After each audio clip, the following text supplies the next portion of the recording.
tardes, ¿cómo están? Ya vamos para casi 2 años de aquella convocatoria de abril de 2021, cuando lo que se pretendía era eso, generar, en base al ADN democrático que tenemos en Uruguay, un tendido de puentes. Y me parece que en aquel momento fue maravillosa la experiencia. Se atendió la urgencia de aquella circunstancia y las consecuencias graves que aún persisten.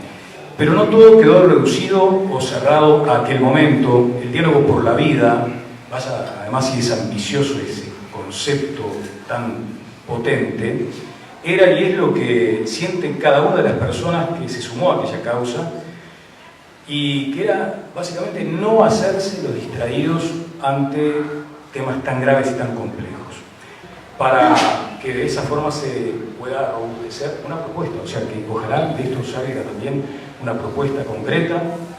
Es la aspiración de esta convocatoria: pobreza infantil cero.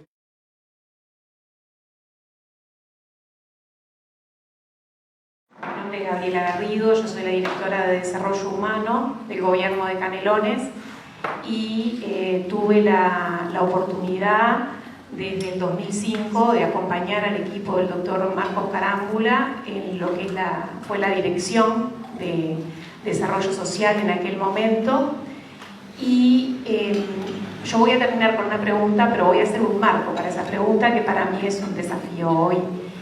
Y primero quiero felicitar a esta mesa, felicitar esta convocatoria, porque la verdad que cuando vimos que se convocaba en el municipio de La Paz una charla sobre pobreza infantil cero, bueno, uno como que le da ilusión y se pone muy contento, muy contenta, porque hay gente en todos lados que los niños y las niñas, para los cuales los niños y las niñas son súper importantes y son centrales.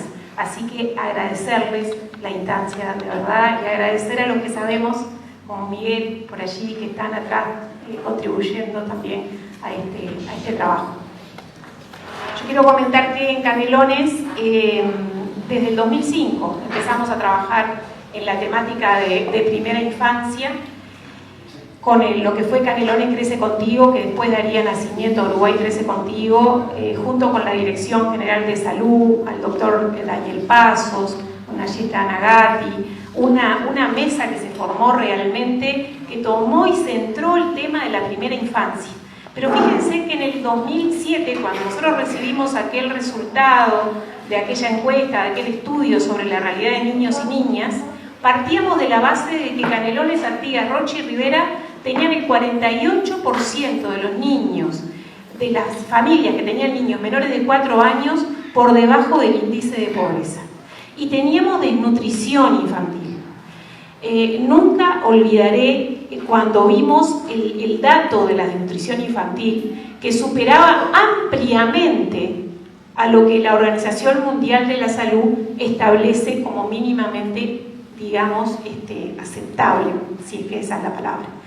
Y recuerdo también que teníamos solamente 20 centros CAIF en el departamento y que teníamos jardines de infantes realmente en condiciones muy críticas. Y nosotros con Ana y con Daniel dijimos: Marcos va a tener que presentar esto, va a poder presentar el intendente Carámbula a 2 años, ¿no? Lo que era eso de la falta de perspectiva de larga duración, a 2 años de un gobierno del Frente Amplio, decir que vinimos para cambiar o queríamos cambiar muchas cosas, y puede suceder algo como esto, que haya todavía esta desnutrición infantil, y la había. Y recuerdo que Marcos dijo: hay que decirlo con todas las letras, hay que decir desde dónde partimos y hacia dónde vamos. Y tiene que haber una política de respuesta. Y ahí nace Canelones Crece Contigo. De una respuesta integral, de muchas miradas, de muchas instituciones, que crea, adapta la metodología del maestro, digamos, de ese maestro de cercanía, el que estaba en la familia, el maestro comunitario, a lo que es un programa de primera infancia, pero aplicando todo lo que son los derechos de los niños: la salud, la educación, la nutrición. Y el programa fue un éxito y bueno, se transformó en un programa a nivel nacional. Pero yo quiero destacar que así como ese programa se transformó en el 2012 a nivel nacional, hoy sigue siendo un programa nacional. Y sigue siendo un programa nacional por lo que decían recién los expositores. Porque para el Uruguay, la infancia y la primera infancia siguió siendo importante. Y yo felicito realmente que Uruguay Crece Contigo continúe hoy siendo parte de las políticas del gobierno nacional. Porque de eso se trata, de políticas de Estado. Y nosotros, el Frente Amplio, y nombro partidos políticos porque de esa manera vemos la importancia de que las políticas de primera infancia y de infancia tienen que trascender los partidos políticos. Llegamos con 20 CAIF, había 20 CAIF, pero ¿saben qué? El CAIF, la herramienta CAIF es fabulosa y fue creada durante el gobierno de Sanguinetti en 1989. Y entonces, esa política que era tan buena, ¿no la íbamos a desarrollar? Claro que sí, y se desarrolló y se sostuvo, y hoy tenemos más de 100 CAIF en Canelones al terminar el 2020, porque fue una política que se priorizó desde el gobierno y desde el gobierno departamental. En eso de mencionar que tienen que ser estas políticas de Estado. Y hoy Canelones está preocupado por muchas cosas, pero está preocupado entre otras cosas porque cada vez nacen menos niños y menos niñas en Uruguay. En Canelones hoy nacen 4.500. En el 2000 nacían 8.000 niños. Hoy solo 4.500. En el país nacen poquitísimos niños. Acá hay un tema de sostenibilidad demográfica. No hay reforma de la seguridad social que pueda aguantar si nosotros no tenemos niños y niñas que crezcan con igualdad de oportunidades y que puedan tener la posibilidad después de realizar buenos aportes. Entonces el tema realmente es muy profundo y es posible intervenir con cada niño y con cada niña. Y yo les quiero contar que en Canelones tenemos un programa universal, que Canelones es el único departamento que tiene un boleto gratuito para todas las embarazadas, no importa de qué clase social sea, el boleto es gratuito para los controles. Y en Canelones hoy existe un programa 1000 días de igualdad para todas las niñas y niños de Canelones, que llega, en pandemia, llegó a 4.700 familias. Y hoy vamos por los 4.500. Y todas las familias se pueden anotar en el programa y hay un equipo experto en primera infancia atrás, contestándole, mandándole de acuerdo a la etapa de desarrollo del embarazo, porque tratamos de captar a la embarazada, ¿verdad? Por la importancia que decía acá el equipo, a la embarazada y el primer año de vida, llega el mensaje experto, especializado, pero no hay una máquina del otro lado, hay un equipo que contesta por teléfono, que responde, y también paralelamente desarrollamos una estrategia de cercanía en toda la zona de las zonas del campo más alejadas, donde no llegan los programas, y en las zonas donde se están concentrando los niños en condiciones de pobreza. Dicho esto, que habría mucho para decir, recordar que la mortalidad materno-infantil creció en Uruguay a partir del 2020 y que creció enormemente y sobre todo en el sector público de salud, porque las embarazadas que murieron por COVID, sobre todo, murieron más las que se atendían por ACE. Y que el Uruguay, que logró, al igual que Canadá, que Estados Unidos, que Chile, están entre los lugares más destacados en disminución de la mortalidad materno-infantil, hoy ya no tiene ese lugar de privilegio. Entonces, pensando, eso lo dice Leonel Brioso, les recomiendo que lo busquen, es muy interesante el artículo que hace el análisis de la mortalidad materno-infantil, y también recordar, también los invito a escuchar a Gustavo de Armas, en lo que es la exposición de las transferencias. Yo te escuchaba sobre las transferencias está demostrado que sirven, que son buenas, pero si van acompañadas de políticas de acompañamiento. En los países nórdicos está demostrado la importancia de las transferencias. Y también lo último que quiero agregar es si estamos todos convencidos de la importancia que tiene acá. Se trabajó mucho sobre los adultos mayores muchos años y hoy los adultos mayores no son los que tienen más pobreza. Entonces, ¿cuál es el desafío del Uruguay? Es la niñez. El desafío del Uruguay es la niñez. Entonces, mi pregunta, y acá termino, perdón, pero era necesario informar porque estamos en Canelones y en los 150 años de la paz, es necesario preguntar, ¿es posible una ley de primera infancia que nos permita salir de la salud, la educación, el Ministerio de Desarrollo Social, el Ministerio de Vivienda, y que pongan en el centro al niño y a la niña? ¿Es posible, y allá está el subsecretario de Vivienda, que el Ministerio de Vivienda, que también es canario, que el Ministerio de Vivienda, Tabaré, diga, bueno, todos los niños que nacen en Canelones no pueden vivir abajo de un techo de chapa que se llueva? Y todos los subsistemas, acá los prestadores de salud. Los niños y las niñas tienen que ser prioridad. Y si todos los recursos, como en Chile, con el Chile Crece Contigo, van al niño y a la niña, transformamos el Uruguay. Esto es una cuestión urgente, lo que tenemos en mano, que hay que llevarlo a cabo ya.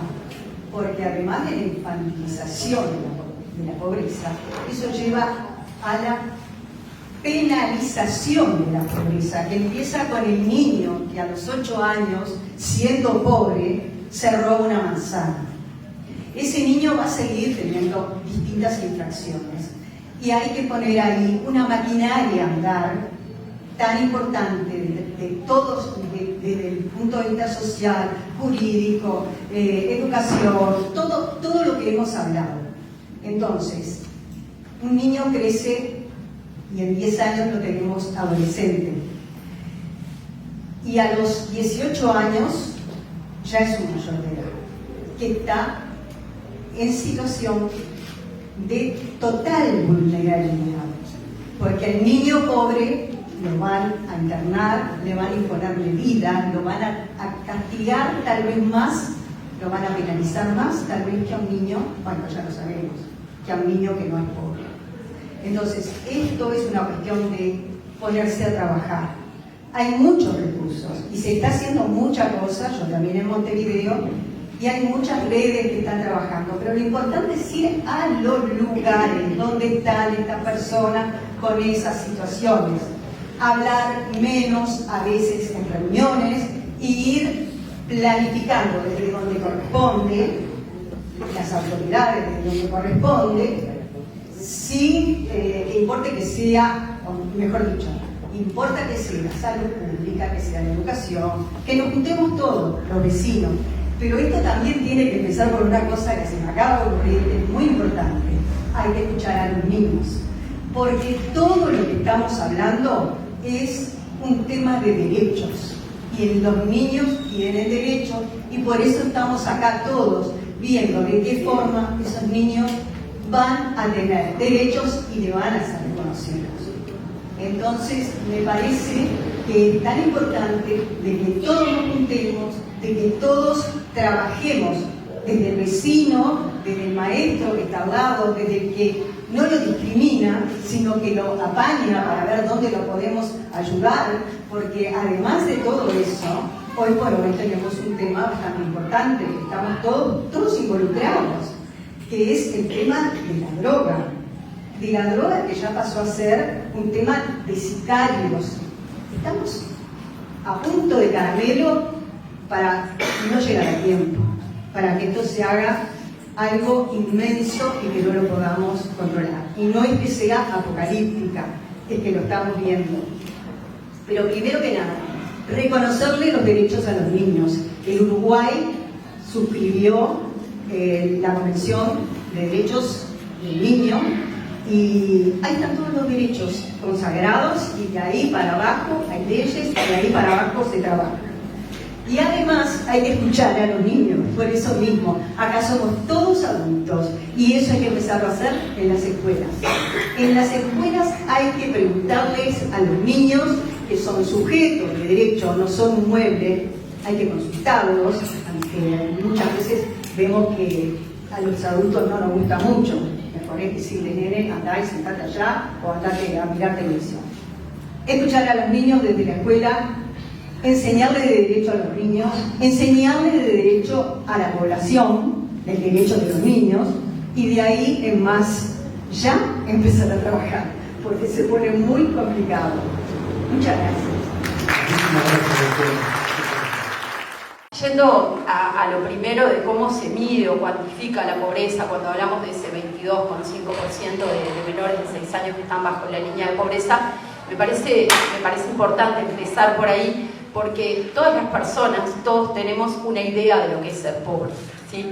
Pero seguramente todos tengamos una idea diferente que pone énfasis en distintas carencias o en distintos déficits, porque justamente creo que lo que tiene de bueno eso es entender que la pobreza es algo multidimensional, que afecta a distintos planos de la vida de las personas, algunos que son más materiales, más tangibles, a los que en general uno hace referencia, como la vivienda, el acceso a salud, a educación de calidad, a una alimentación adecuada, pero también otros planos que son mucho más intangibles y difíciles de medir, como puede ser el gozar de la libertad o el acceso a lugares de poder, a ámbitos de poder, incluso el que su voz pueda ser escuchada de la misma manera que el resto. Entonces, me parece que está bueno, cuando hablamos de pobreza, capaz que es difícil llegar a una definición más concreta de la pobreza, pero entender, sí, creo que todos hoy tenemos claro que la pobreza es algo que abarca varias dimensiones de la vida de las personas, y obviamente para medirla y para cuantificarla nos quedamos con algo mucho más chiquito que todo eso, y la manera en que se mide la pobreza en la mayoría de los países, hay como dos métodos, dos mecanismos. Uno sería justamente a partir de esa idea de pobreza multidimensional o necesidades básicas insatisfechas, que implica marcar todas esas necesidades o dimensiones en las cuales se pueden dar carencia en la vida de las personas, y bueno, y fijar esos niveles de insatisfactoriedad de esas necesidades. Y otra, que es la que usamos en Uruguay, que tiene que ver con la pobreza monetaria, ¿sí? La pobreza monetaria implica fijarse un umbral de dinero, y todas aquellas personas que superan individualmente ese umbral de dinero son consideradas no pobres, y quienes se encuentran por debajo de ese umbral de dinero son considerados pobres. Y esto me parece interesante. Esa es la manera en que acá en Uruguay se siguen los datos de pobreza de manera sistemática, antes todos los años, ahora incluso de manera semestral. Son datos oficiales que releva el INE. Seguimos esos indicadores, cuantificamos la pobreza de esa manera por esa línea monetaria, y también hay algunos análisis de pobreza multidimensional, menos periódicos, menos sistemáticos, y lo que nos muestran, por eso también esto es importante mencionarlo, es que cuando calculamos la pobreza por esos datos de pobreza multidimensional, siempre nos encontramos con peores resultados que cuando la medimos por el método de los ingresos o por ese umbral mínimo. Y eso lo que nos muestra justamente es que tener esos ingresos no aseguran a las personas tener todas esas necesidades básicas insatisfechas. Pero es importante también tener una medida, una manera de cuantificar. Acá en Uruguay, como decía, se hace por el método del ingreso, y lo que se hace es fijar un umbral, una línea monetaria bajo la cual las personas son consideradas pobres. ¿Cómo se fija esa línea? En base a una canasta de bienes, de alimentos fundamentalmente, pero también de otros bienes, que se la valoriza, luego se calcula todo el ingreso del hogar, se lo divide entre las personas que viven en ese hogar, y los que no acceden a ese umbral mínimo son considerados pobres, y quienes lo superan son considerados no pobres. Obviamente nos estamos quedando con una visión mucho más acotada, limitada de la pobreza, y que tiene una serie de problemas, como por ejemplo que el ingreso en los hogares normalmente no se distribuye de la misma manera entre todos los integrantes.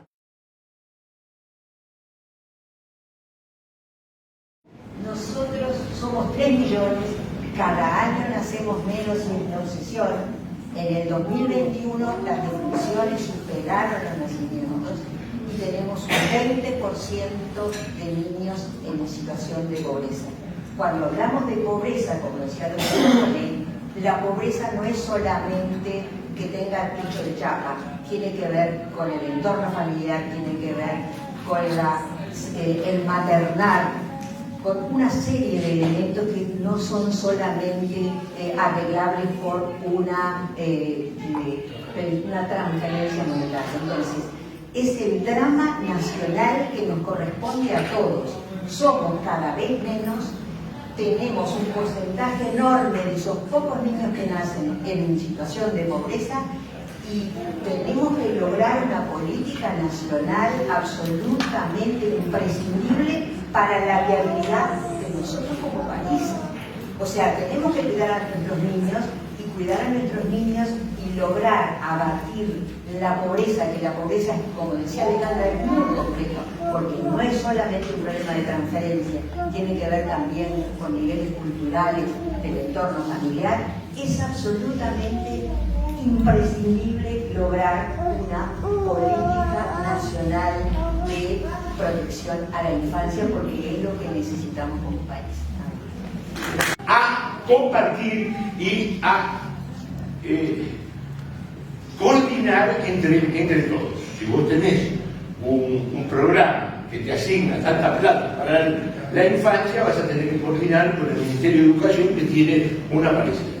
Esto parece una bobada, pero yo les puedo decir que para el diseño de políticas públicas es un aspecto central.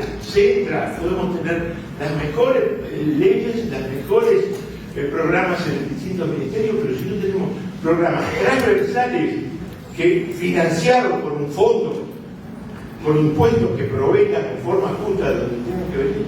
Y lo tercero, y termino, es que todos estos programas y toda esta financiación tienen que tener pie en el territorio. En el territorio donde se resuelven estos problemas y donde bajan a tierra estas cuestiones, si no quedan en el aire.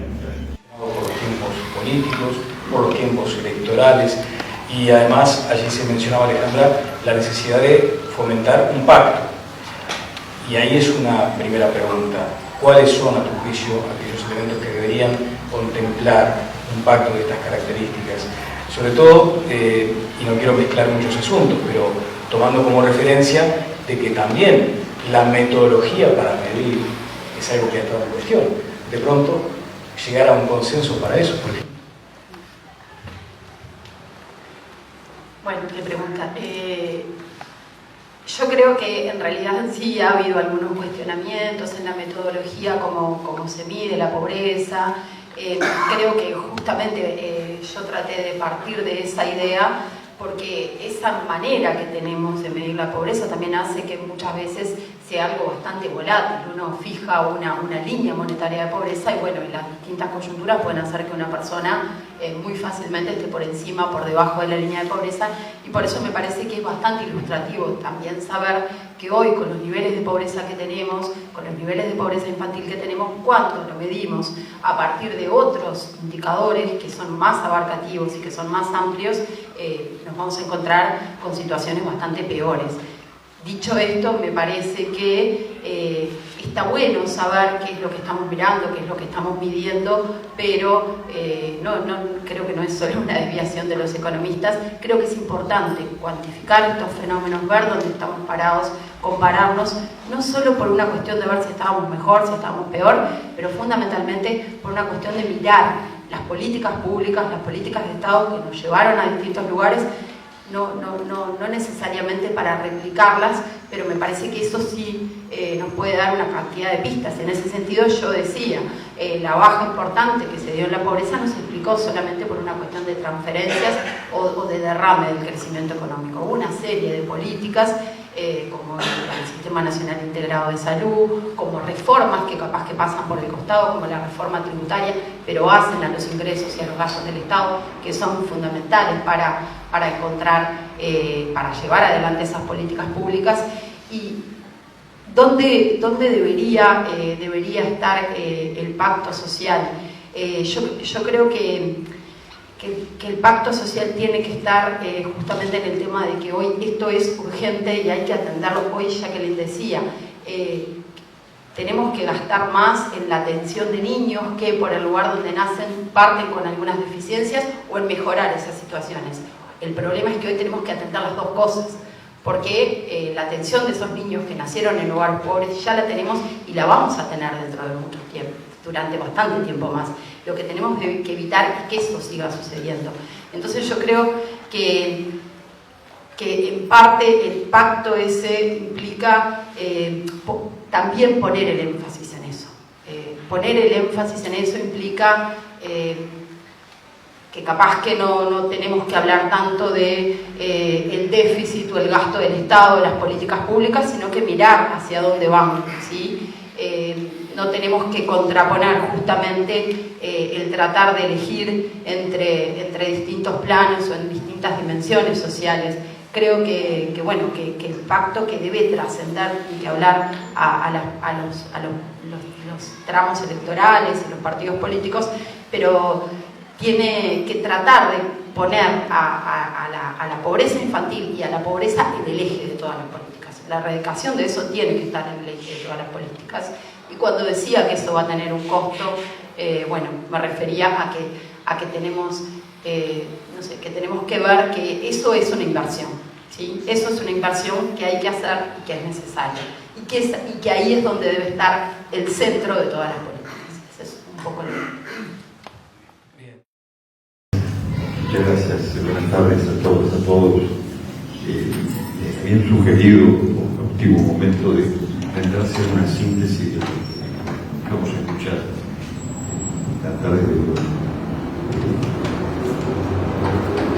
No sé, algo improvisado y tampoco va a ser una síntesis, va a ser algunas pinceladas de algunas cosas que escuchamos.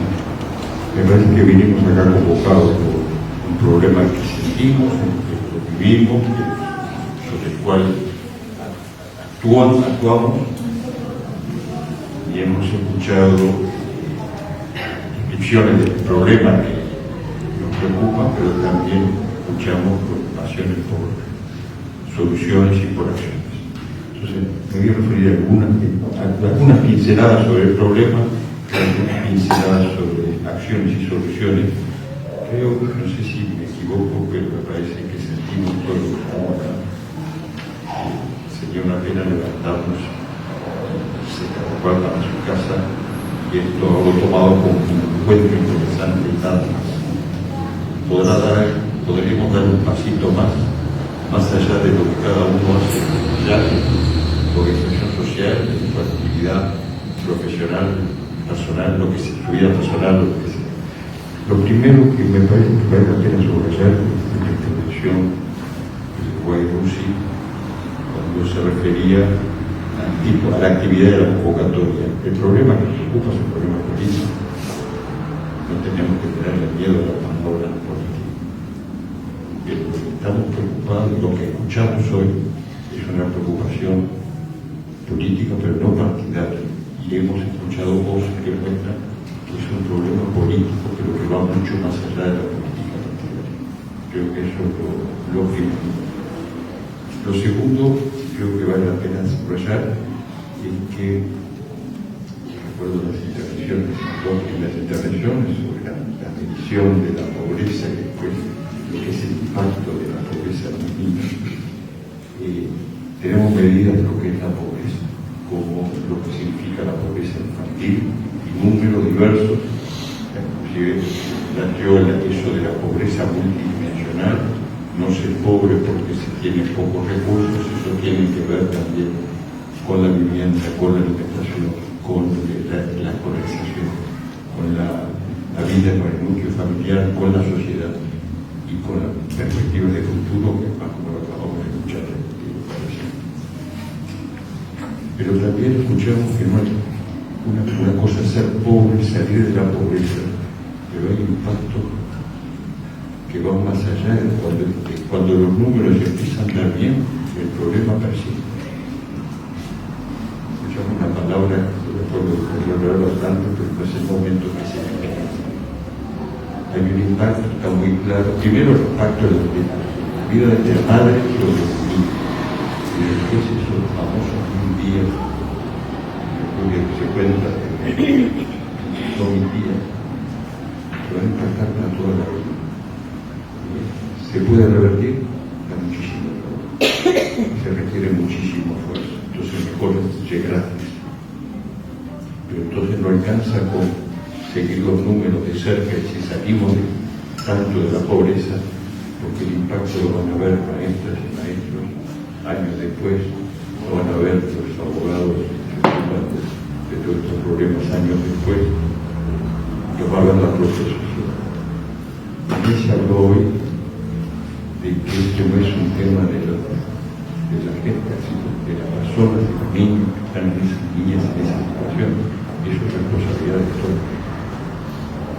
La solidaridad va en los dos sentidos, no es un problema que señalemos ellas y ellos, es un problema de nosotros, atañe nuestra calidad de nuestra vida de cada uno. Nada ni nadie puede estar tan lejos que no sea un hermano, una hermana, no sea nuestra responsabilidad. Creo que eso es lo otro que dice. Y después hemos escuchado cosas, preocupaciones por propuestas. Tienen algo que ver los sectores que son económicamente fuertes en la sociedad, los empresarios pueden ayudar, tienen responsabilidad. Hemos escuchado el reclamo de leyes y cosas que dicen que se hacen y que no se cumplen, y después la intervención entre mío y el compañero Milton sobre no tener muchas de estas soluciones requieren políticas públicas, requieren cuidado. Pero a nivel político partidario, hoy se escucha de estas soluciones, de estas medidas. Cuentan, porque se precisan ciertos consensos atrás que apoyen que se tomen ciertas decisiones y se enfrenten ciertos problemas. Poner tal o cual impuesto, enfrentar tal o cual posición política o tal tensión dentro del mismo sector político.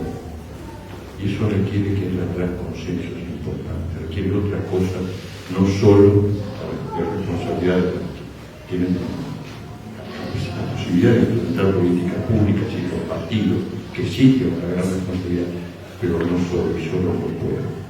Y hoy escuchamos dos expresiones que tienen más. Escuchamos una que habló de varias expresiones interesantes. Creo que escuché pacto social, si no me equivoco, escuchamos acuerdos políticos, escuchamos acuerdos nacionales. Me parece que son cosas comodísimas, pero detrás de eso hay una cosa que sí parece fundamental, y creo que cada una de las instituciones, no quiero hacer un introducción, pero me parece que quiero traicionar que las instituciones hay algo que deben llamar un consenso social. Más allá del esfuerzo que están haciendo la mayoría de los que está aquí presente, las organizaciones que representan mucho de lo que están aquí, las preocupaciones que nos preguntan en alguna organización social o activo que están presentes, más allá de lo que se puede hacer, más allá de lo que hacemos, la responsabilidad personal, hay que lograr conformar grandes consensos sociales que puedan llevar a trascender el periodo político, que puedan sustentar acuerdos políticos, los acuerdos políticos, sin ese consenso social atrás que no se aguanta o no se logra. Un tema como este, el cual se juega el futuro de nuestros hijos, nietos, es el futuro de todos. No podemos dejarlo ir y venir. Inspiraciones, acuerdos coyunturales, confiando en que puedan ser. Esos consensos sociales se construyen.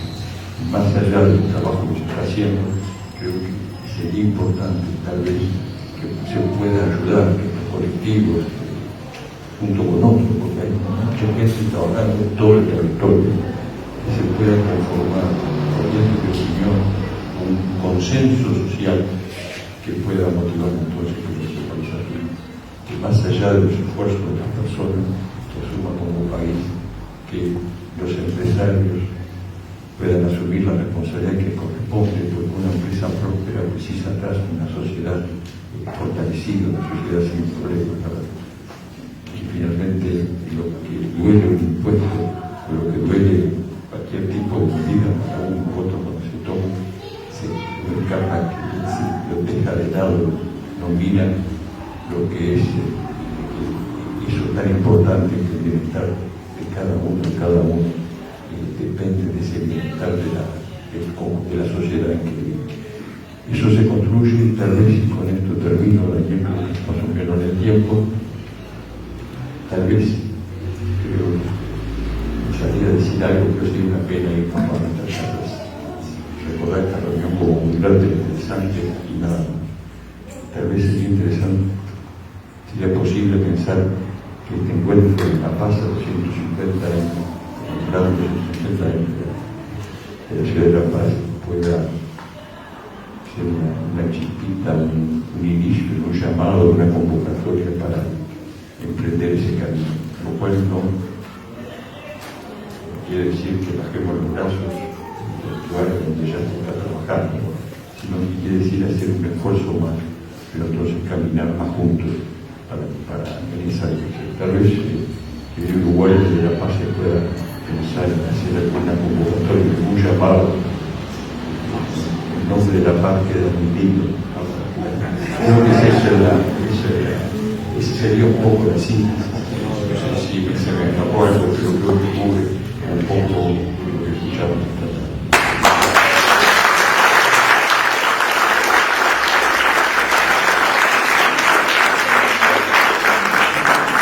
Bien, pues muchas gracias a todos.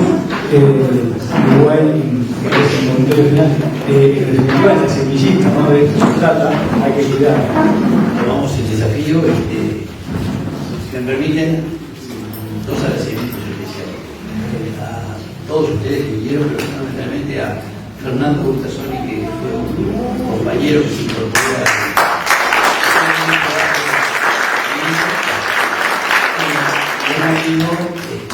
Daniel, que bueno, que con su profesionalismo y su tierna presencia acá también acompañó a la mesa. Y al alcalde de la prefectura nos ayudó también por sus redes a difundir que iba a abrir pero estaba trabajando, y bueno, así que le damos públicamente gracias y le pedimos un aplauso. Gracias.